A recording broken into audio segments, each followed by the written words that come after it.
Recently, the Supreme Court in the case of Dr. Jaya Thakur versus Government of India reiterated that menstrual health, hygiene and access to basic facilities are integral to human dignity and bodily autonomy.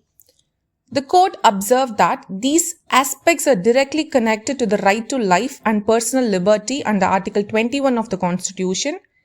Once again, the Supreme Court emphasizes that Article 21 goes much beyond mere existence and includes the right to live with dignity, health and humane conditions.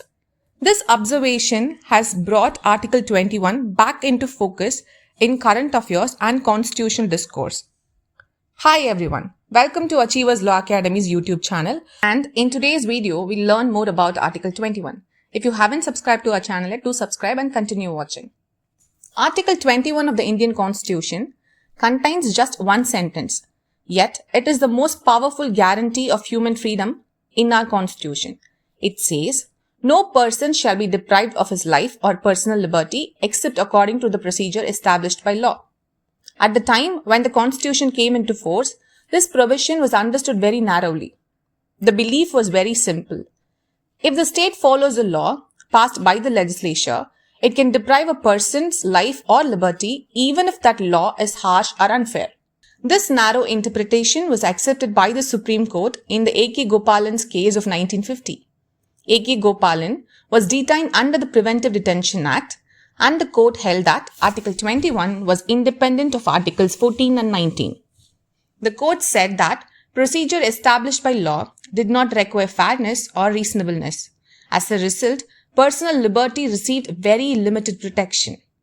Everything changed in 1978 with the historic judgment in Menaka Gandhi versus Union of India. Menaka Gandhi's passport was impounded by the government without giving her any proper reasons or opportunity of hearing. The Supreme Court used this case to completely redefine Article 21. The court held that Articles 14, 19 and 21 are not isolated rights, but form a single integrated framework. Any procedure that deprives a person's right to life or liberty must be fair, just and reasonable. An arbitrary or oppressive law is no law at all under Article 21. This judgment transformed Article 21 from a weak procedural right into a powerful shield against states' arbitrariness. After Menaka Gandhi, the meaning of the word life under Article 21 began to expand. The Supreme Court made it clear that life does not mean mere animal existence. In Francis Corelli-Mullen's case, the Supreme Court held that life includes the right to live with human dignity. In Olga Tellis versus Bombay Municipal Corporation, the Supreme Court held that the right to livelihood is a part of the right to life, because without livelihood, life itself becomes meaningless.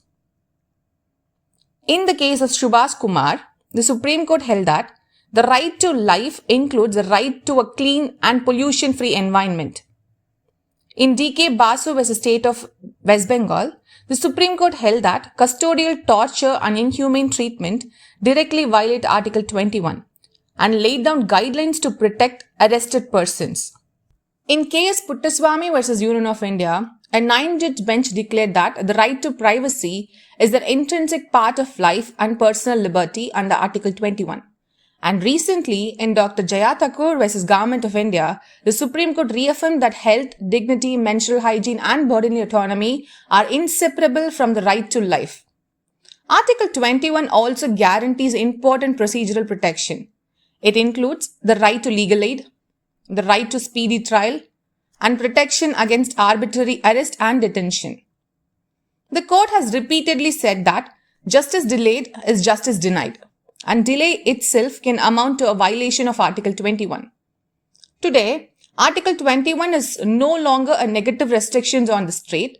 It places a positive obligation on the government to ensure conditions necessary for the dignified human existence. To conclude, Article 21 is not just a constitutional provision. It is a constitutional promise. A promise that life will be lived with dignity, freedom, and humanity. If you find this video useful, please like, share, and subscribe to Achievers Law Academy. Until the next class, remember, the Constitution protects not just your life, but the quality of your life. Thank you.